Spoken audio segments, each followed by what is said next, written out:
मरने के बाद जब आप नर्क में जाओगे तो आपके साथ वहाँ क्या क्या होता है, यह इस फिल्म में पूरी तरह बताया जाता है। कहानी शुरू होती है एक फायर फाइटर से जो आग बुझाने के दौरान एक हादसे का शिकार हो जाता है। वह ऊंचाई से गिर पड़ता है, लेकिन गिरते समय जिस छोटी लड़की को बचा रहा होता है उसे अपने सीने से मजबूती से लगाए रखता है। अजीब बात यह होती है कि उसे कोई चोट नहीं लगती। बचाई गई लड़की अपने माता पिता के पास दौड़ जाती है। फायर फाइटर भी उठकर उनके पास जाता है और पूछता है कि सब ठीक तो है, लेकिन माता पिता केवल अपनी बेटी की चिंता में लगे रहते हैं और उसकी बात सुन ही नहीं पाते। तभी उसे पास से किसी की आवाज सुनाई देती है। वह चारों ओर देखता है और एक खतरनाक इमारत के नीचे 2 काले कपड़े पहने हुए लोगों को खड़ा पाता है। वह जोर से चिल्लाकर उन्हें वहां से हट जाने को कहता है, लेकिन जैसे ही वह मुड़ता है वह हैरान रह जाता है। जमीन पर उसका अपना शरीर पड़ा होता है और उसके साथी उसे बचाने की कोशिश कर रहे होते हैं। तभी उसे एहसास होता है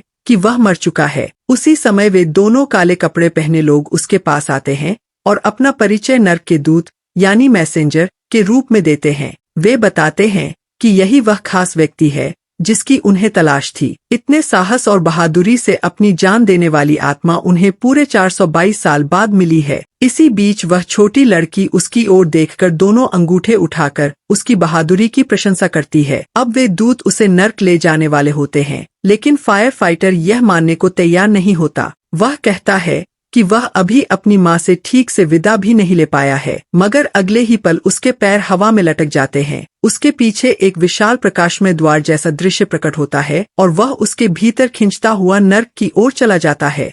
नर्क में चारों तरफ नई नई मरी हुई आत्माएं घूम रही हैं।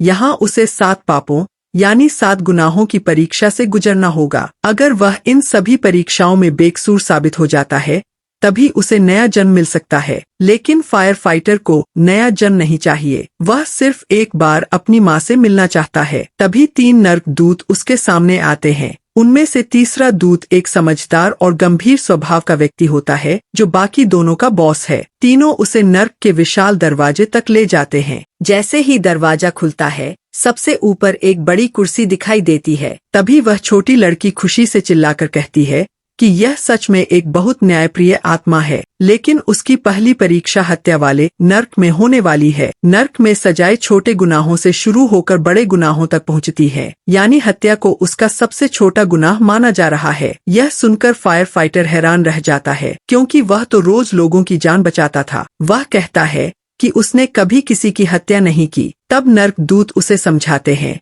कि अगर किसी की मौत तुम्हारी बातों, हरकतों या किसी हिंसक व्यवहार की वजह से होती है तो उसे भी हत्या का गुनाह माना जा सकता है। अचानक उसके पैरों के नीचे की जमीन फट जाती है और वहाँ लावा से भरा एक विशाल ज्वालामुखी दिखाई देने लगता है। नीचे अनगिनत आत्माएं आग में जल रही होती हैं। ये सभी वे लोग हैं जिन्होंने जीवन में हत्या जैसे पाप किए थे। यह दृश्य देखकर फायर फाइटर का दिल पसीज जाता है और वह किसी एक आत्मा को बचाने की कोशिश करता है, लेकिन जैसे ही वह किसी का हाथ पकड़कर उसे ऊपर खींचने लगता है तभी एक भयानक चेहरे वाला व्यक्ति उसे जोर से डांटता है। वह हत्या वाले नर्क का राजा दावांग होता है। दावांग उससे पूछता है कि आग बुझाने के दौरान उसने अपने साथी को बचाने के बजाय उसे क्यों छोड़ दिया, जिसकी वजह से उसकी मौत हो गई। यह सवाल सुनकर फायर फाइटर शर्मिंदा हो जाता है और उसके पास कोई जवाब नहीं होता। तभी दोनों जज उसे डरपोक और अपनी जान बचाने वाला घोषित करने लगते हैं और उसे सजा देने की तैयारी की जाती है। तभी फायर फाइटर की तरफ से बचाव करने वाला नर्क दूत आगे आता है और पूरी सच्चाई बताता है। वह कहता है कि उस समय इमारत कभी भी गिर सकती थी। फायर फाइटर के साथी ने खुद उससे कहा था कि पहले अंदर जाकर लोगों को बचाओ, फिर मुझे बचाना। उस दिन फायर फाइटर ने 8 लोगों की जान बचाई थी, लेकिन जब वह अपने साथी को बचाने वापस लौटा तब तक इमारत गिर चुकी थी। सब कुछ सुनने के बाद दावांग फैसला सुनाता है कि फायर फाइटर बेकसूर है। नर्क की इस सुनवाई से उसके दिल का एक बड़ा बोझ उतर जाता है। अक्सर अच्छे लोग खुद को इस बात के लिए कोसते रहते हैं कि वे और बेहतर क्यों नहीं कर पाए। इसके बाद वे नाव में बैठकर मिंग नदी पार करते हैं और अगली मंजिल पर पहुंचते हैं। यह आलसीपन और सुस्ती वाला नर्क है, जहां उन लोगों की जांच होती है जिन्होंने अपना समय और जीवन बर्बाद किया होता है। इस नर्क का राजा चूजियांग फायर फाइटर पर मुकदमा चलाने से ही इनकार कर देता है क्योंकि वह हमेशा मेहनत करने वाला इंसान था। वह तो एक बिल्ली को बचाने के लिए भी अपनी जान जोखिम में डाल देता था। राजा उसकी लगन और मेहनत से इतना प्रभावित होता है कि घोषणा कर देता है कि उसके नर्क में फायर फाइटर की कांस्य प्रतिमा बनवाई जाएगी। राजा के आदेश पर फायर फाइटर की नाव को आगे बढ़ा दिया जाता है। तभी वह पीछे मुड़कर देखता है और एक बेहद डरावना दृश्य दिखाई देता है। एक बहुत बड़े चक्के पर हजारों लोग दौड़ रहे होते हैं। वे लगातार भागते रहते हैं और अगर चक्का उन्हें दबा दे तो वे कुचल जाते हैं। आलसी लोगों को यहाँ हमेशा दौड़ते रहना पड़ता है। यही उनकी जिंदगी बर्बाद करने की सजा होती है। यह देखकर फायर फाइटर डर जाता है। तभी दोनों नर्क दूत कूदकर नाव को पकड़ लेते हैं और राजा से फायर फाइटर की पूरी जिंदगी देखने की गुजारिश करते हैं। दरअसल वह कई नौकरियां करता था।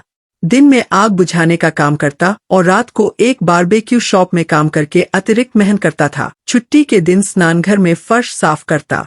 आधी रात को भी आराम नहीं करता। सब अपनी बीमार माँ और स्कूल में पढ़ रहे छोटे भाई के लिए करता था। हर कमाई उन्हें भेज देता था। मरने तक उसने कभी आराम नहीं किया। यह सुनकर चूजियांग द्रवित हो जाता है और फायर फाइटर को बेकसूर घोषित कर देता है। फिर वे तीसरी मंजिल की ओर जाते हैं।